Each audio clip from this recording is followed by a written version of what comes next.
শুরু করছি আজকের গল্প অনিশ দেবের লেখা অলক্ষণের গণ্ডি।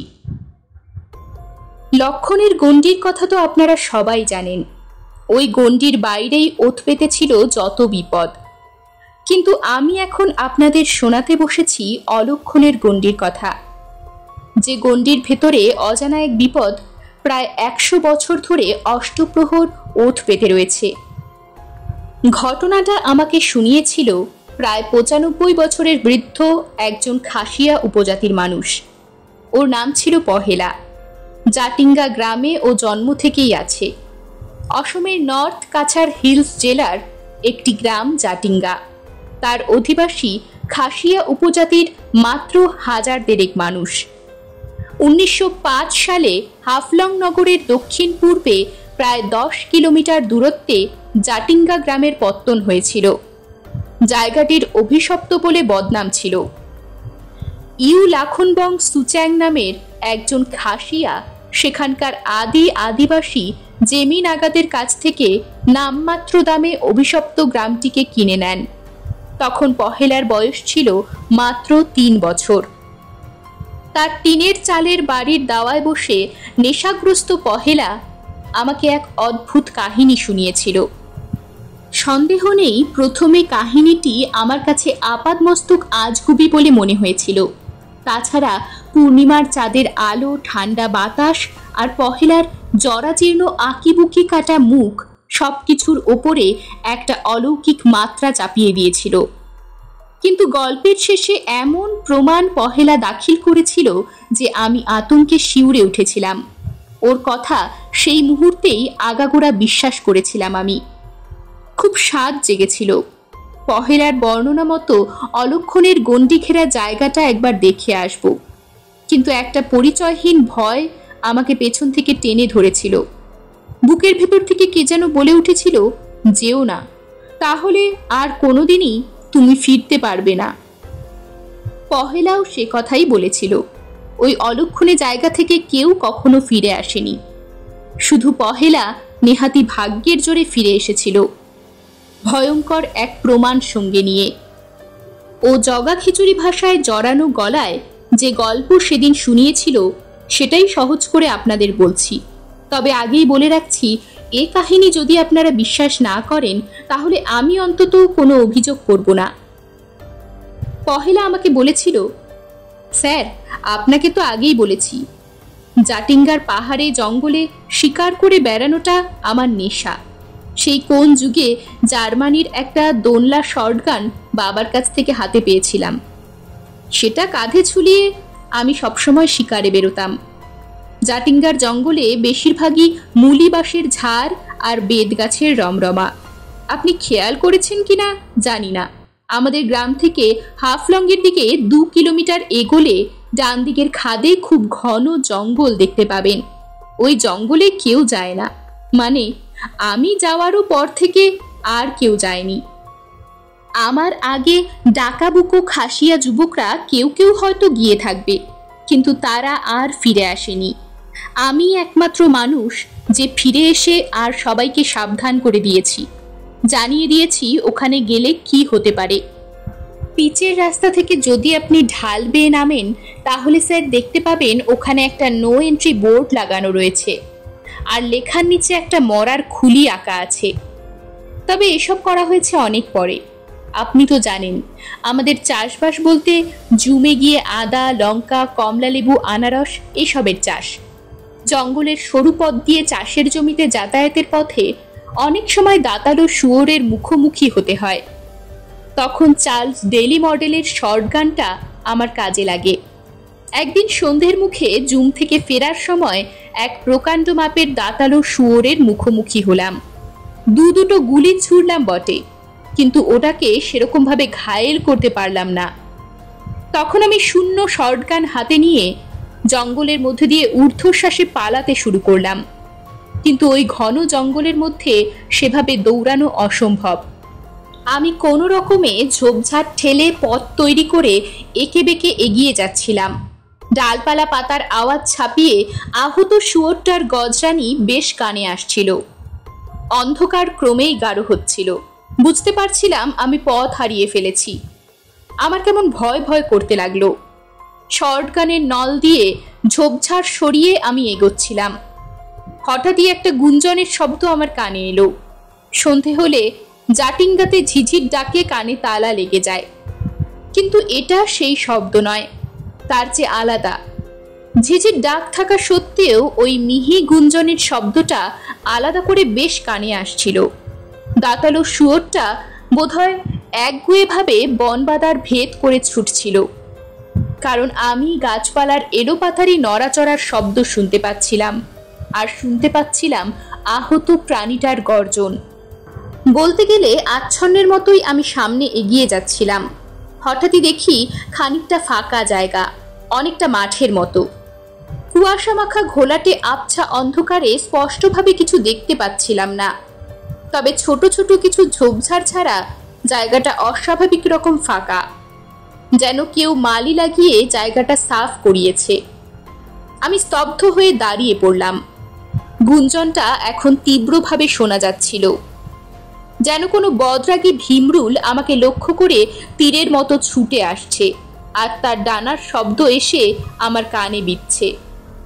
একই সঙ্গে একটা অচেনা কটু গন্ধ আমার নাকে এসে ধাক্কা মারল।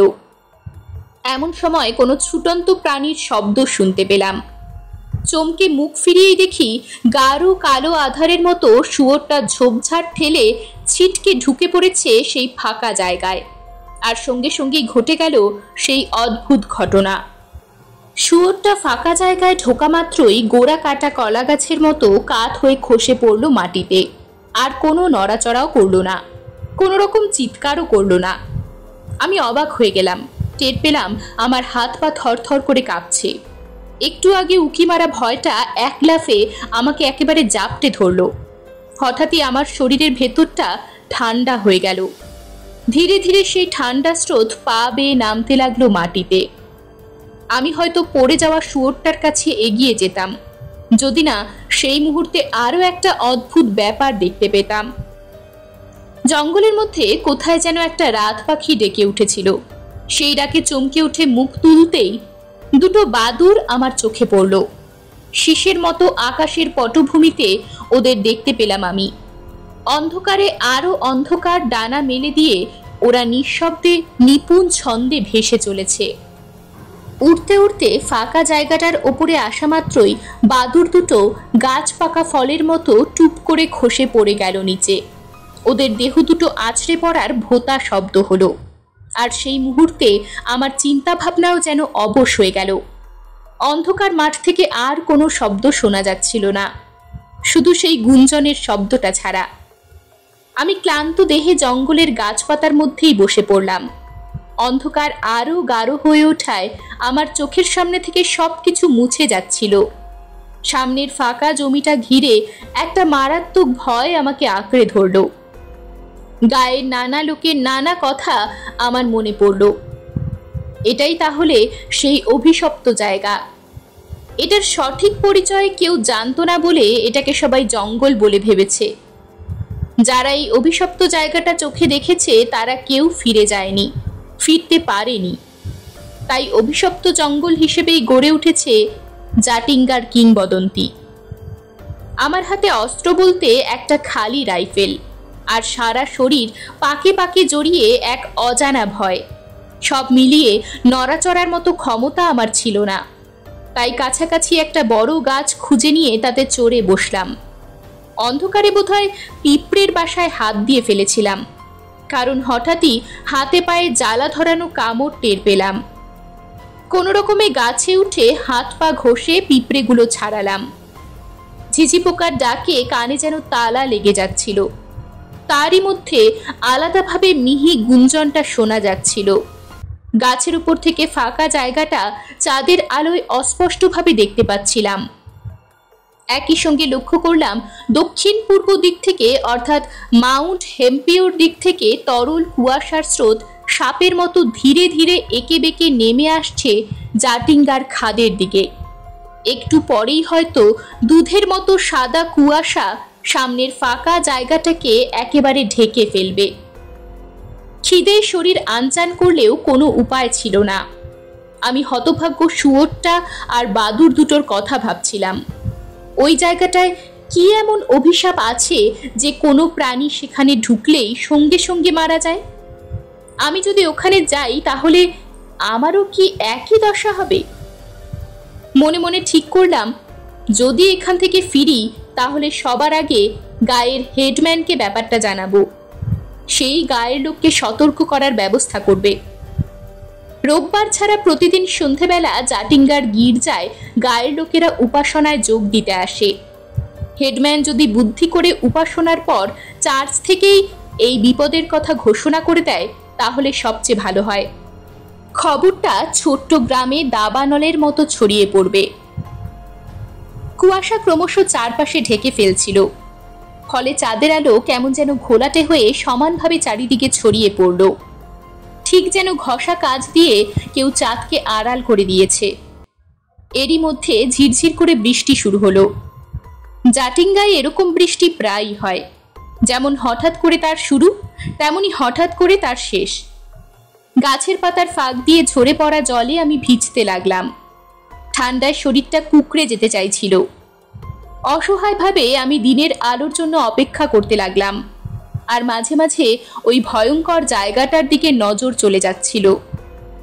নিজের অজান্তেই কখন যেন সামান্য তন্দ্রা মতন এসে গিয়েছিল। হঠাৎই কি একটা শব্দে আমার ঘোর কেটে গেল।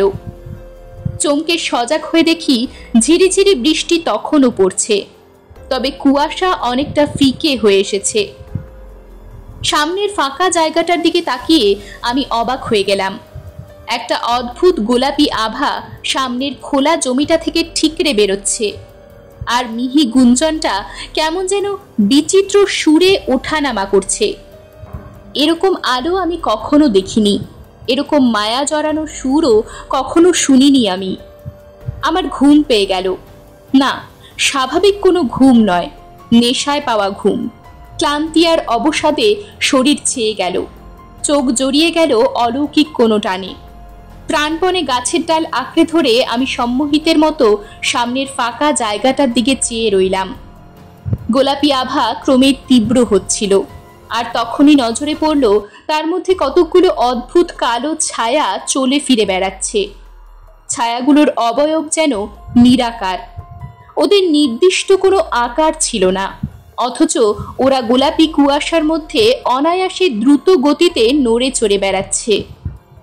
হঠাৎ আমার শীত শীত ভাবটা কমতে লাগলো, আর তার একটু পরেই বেশ গরম ভাব টের পেলাম, যেন সময় ভুল করে গ্রীষ্মকাল আবার ফিরে এসেছে। পরিবেশের উষ্ণতা বাড়তে বাড়তে অসহ্য মাত্রায় পৌঁছে গেল। অলৌকিক এক তাপে আমার চোখ মুখ যেন পুড়ে যেতে চাইল। আমার মাথাটা কেমন টলে উঠল, চারপাশের গাছপালা দুলে উঠল ভয়ঙ্করভাবে। আমার হাত থেকে বন্দুকটা খসে পড়ে গেল নিচে। কোনো রকমের চোখ মেলে তাকিয়ে দেখি একটা দ্যুতিময় গোলাপি বল কুয়াশার ভেতর দিয়ে ধীরে ধীরে উড়ে চলেছে শূন্যে। কি অদ্ভুত মাতাল করা আভিজাত্যে ভরা তার মসৃণ গতি। আর আমার কিছু মনে নেই, কারণ তখন আমি জ্ঞান হারিয়ে গাছ থেকে পড়ে গিয়েছিলাম নিচে। কাক ভরে আমার ঘুম ভাঙল, যদিও এখানে কাক, শালিক বা চড়ুই দেখতে পাওয়া যায় না। হাফলংয়ে যে দু একটা কাকের দেখা মেলে সেগুলো দাঁড় কাক। ঘুম ভেঙে যা দেখলাম সে বোধহয় রাতের চেয়েও ভয়ঙ্কর। জল কাদামাখা শরীর নিয়ে উঠে দাঁড়িয়ে আমি টলতে টলতে ফাঁকা জমিটার কিনারে গিয়ে দাঁড়ালাম। জমির এলাকায় হয়তো ঢুকেই পড়তাম, যদি না সেই মুহূর্তে দুটো প্রকাণ্ড বড় মাপের প্রজাপতি জমির এলাকায় ঢুকেই টুপ করে খসে পড়ত। হেলে থাকা একটা সরু বাঁশ গাছ ধরে আমি থমকে দাঁড়িয়ে পড়লাম। গতকাল সন্ধ্যের আবছা আলোয় যা যা চোখে পড়েনি এখন সেগুলো স্পষ্টভাবে চোখে পড়ল। মিহি গুঞ্জনের শব্দটা আর শোনা যাচ্ছে না। এবড়ো খেবড়ো ফাঁকা জমিটায় যেসব আগাছা গজিয়েছিল সেগুলো সব পুড়ে কালো হয়ে গেছে। নানা ধরনের কঙ্কালে জায়গাটা ভর্তি।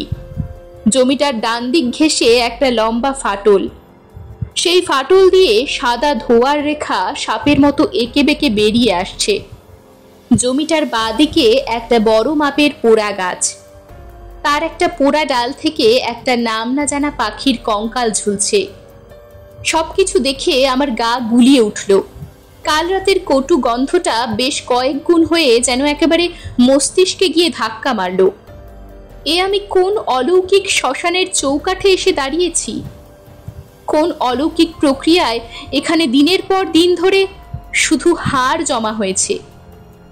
কোথায় গেল কাল রাতের শুয়োরটা আর বাদুর দুটোর দেহ? ওগুলো কি মুহূর্তে কঙ্কালের চেহারা নিয়েছে? কোথায় উড়ে গেল ওই গোলাপি গোলক? অবয়বহীন কালো ছায়াগুলোই বা গেল কোথায়? ওরা কারা? ওরা কি আবার ফিরে আসবে? আমার ক্লান্ত অবসন্ন মনের মধ্যে এইসব প্রশ্ন উথাল পাথাল করছিল, অথচ কোনো উত্তর খুঁজে পাচ্ছিলাম না। আমার ভীষণ ঘুম পাচ্ছিল। মাতালের মতো টালমাটাল পায়ে পেছনের জঙ্গলের ঘাস পাতা কাদা ঘেটে দোনলা বন্দুকটা খুঁজে বের করলাম। ওটা তুলে নিয়ে জঙ্গল হাটকে ফেরার পথের হদিশ করতে চাইলাম। ঠিক তখনই একটা প্যারাডাইস ফ্লাই ক্যাচার পাখি, যাকে চলতি ভাষায় আপনারা দুধরাজ বলেন, আমার পাশ দিয়ে উড়ে চলে গেল ওই অভিশপ্ত জায়গাটার দিকে। আর তার এলাকায় ঢুকে পড়া মাত্রই ব্যাস, অমন সুন্দর ধবধবে পাখিটা খতম। কি যে হলো আমার! দৌড়ে ফিরে গেলাম ওই ফাঁকা জমিটার সীমানায়। দেখি সীমানার কাছাকাছি পড়ে রয়েছে পাখিটা। তার লম্বা বাঁকানো লেজ একেবারে স্থির, ডানার একটি পালকও আর নড়ছে না। হঠাৎ আমার চোখের সামনে যেন ম্যাজিক শুরু হলো। পাখিটার নরম পালক আর শরীর তিল তিল করে ক্ষয়ে যেতে লাগলো। জমির মাটির সঙ্গে আগাছার সঙ্গে তার পালক আর শরীরের কণা যেন মন্ত্রবলে মিলিয়ে গেল। হা ভগবান! একটু পরেই পড়ে রইল শুধু পাখিটার কঙ্কাল, যেন ভাগ অঙ্ক সম্পূর্ণ হয়ে শুধু ভাগ শেষ পড়ে আছে। চোখের সামনে এই দৃশ্য দেখে আমি পাগলের মতো হয়ে গেলাম স্যার। দাঁতালো শুয়োরের মতো রাগ হয়ে গেল শরীরে। জানোয়ারের মতো চিৎকার করে জমিটাকে খিস্তি খেউর করে উঠলাম আমি। শটগান সমেত ডান হাত ছুড়ে দিলাম সামনে। রাগে বোধহয় আমার আন্দাজ ভুল হয়ে গিয়ে থাকবে। বোধহয় আমার হাতটা ঢুকে পড়েছিল জমিটার এলাকায়, কারণ চোখের পলকেই আমার হাতে ধরা অবস্থাতেই বন্দুকটা গরম হয়ে গেল। আমি যন্ত্রণায় চিৎকার করে বন্দুকটা ছেড়ে দিয়ে হাত টেনে নিলাম। আমার হাত অসহ্য রকম জ্বালা করছিল। কয়েক মুহূর্তের জন্য আমি দিশেহারা হয়ে গেলাম। ওই অবস্থাতেই দেখলাম বন্দুকটার কাঠের অংশ নিশ্চিহ্ন হয়ে গেল। পড়ে রইল তার ইস্পাতের কঙ্কাল। আর আমার সাহসে কুলোয়নি স্যার। বাঘে তাড়া করা ছাগলছানার মতো ভয় পাগল হয়ে জঙ্গলের মধ্যে এলোপাতাড়ি ছুটতে শুরু করলাম। কি করে যে সেদিন গায়ে ফিরে আসতে পেরেছিলাম জানি না। গায়ে ফিরে হেডম্যানকে আমি সাবধান করে দিয়েছিলাম। তারপর গায়ের সবাই ব্যাপারটা জানতে পারে। তখন ওই জঙ্গলটাকে ঘিরে ওই সব নো এন্ট্রি বোর্ড লাগানো হয়েছে। আর জাটিঙ্গার সব ছেলে মেয়েই বংশ পরম্পরায় ওই জায়গাটাকে এড়িয়ে চলতে শিখেছে। ওই জায়গাটা স্যার অভিশাপের গণ্ডি দিয়ে ঘেরা, কিন্তু কি অভিশাপ সেটা কেউ জানে না। আমিও সেদিন বুঝতে পারিনি। ওর কাহিনী শেষ করে পহেলা একটা দীর্ঘশ্বাস ফেলল।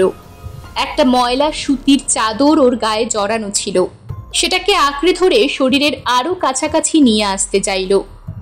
তারপর চিবুক সামান্য তুলে আমার দিকে প্রত্যাশা নিয়ে তাকিয়ে রইল, যেন রোমাঞ্চকর অভিজ্ঞতার কথা শুনে আমার কিছু একটা বলা উচিত। অন্ধকার পহেলাকে প্রায় আড়াল করে রেখেছিল, তবু তারই মধ্যে ওর চোখ চকচক করছিল। কোথাও একটা কুকুর ডেকে উঠল। ঝিঝি পোকার দল মুহূর্তের জন্য ওদের চিৎকার থামিয়ে আবার একঘেয়ে সুরে কান্না শুরু করলো। সিগারেটের ধোঁয়ার মতো কুয়াশার রেখা পূব দিক থেকে ভেসে আসছিল। চাঁদের আলোয় মনে হচ্ছিল যেন কোনো পাহাড়ি মেয়ে বাতাসে ওড়না ভাসিয়ে দিয়েছে। অনেকক্ষণ চুপ করে থাকার পর আর কোনো উপায় না দেখে আমি ইতস্তত করে বললাম, পহেলা, সেদিন তুমি মানে আজকের মতো নেশা করেছিলে না তো? একটা হেঁচকি তুলল পহেলা। তারপর নেশা ধরা গলায় হো হো করে হেসে উঠল। ওর হাসির মধ্যে কোথায় যেন একটা তিক্ত আক্ষেপ আর বিদ্রুপ লুকিয়েছিল। হাসির রেশটা অন্যরকমভাবে শেষ হতেই সেটা স্পষ্ট বুঝতে পারলাম। হাসি থামিয়ে জড়ানো গলায় পহেলা বলল, স্যার, কেউ যখন আমার কথা বিশ্বাস করে না, তখন আমি তাকে আমার ডান হাতটা দেখাই। এই দেখুন। চাদরের আড়াল থেকে ডান হাতটা বের করে সামনে বাড়িয়ে দিল পহেলা। আর সেই মুহূর্তেই ওর গল্প আগাগোড়া বিশ্বাস করলাম আমি। জ্যোৎস্নার আলোয় দেখলাম ওর হাতের 5টা আঙুলের মাংস যেন কোনো অলৌকিক উপায়ে উধাও হয়ে গেছে। কঙ্কালের হাতের মতো 5টা হাড়ের আঙ্গুল শূন্যে নড়াচড়া করছে, আর সেই সাদা আঙ্গুল থেকে ঠিকরে বেরোচ্ছে এক অপূর্ব গোলাপি আলোর আভা। সঙ্গে সঙ্গে আমার চোখের সামনে বহু বছর আগে পহেলার দেখা অভিশপ্ত ফাঁকা জায়গাটা জীবন্ত হয়ে ভেসে উঠল। এরকমই আরো সব গল্প পেতে চ্যানেলটিকে সাবস্ক্রাইব করে দেবেন। আর গল্পটি যদি ভালো লেগে থাকে তাহলে লাইক, শেয়ার আর কমেন্ট করে দেবেন।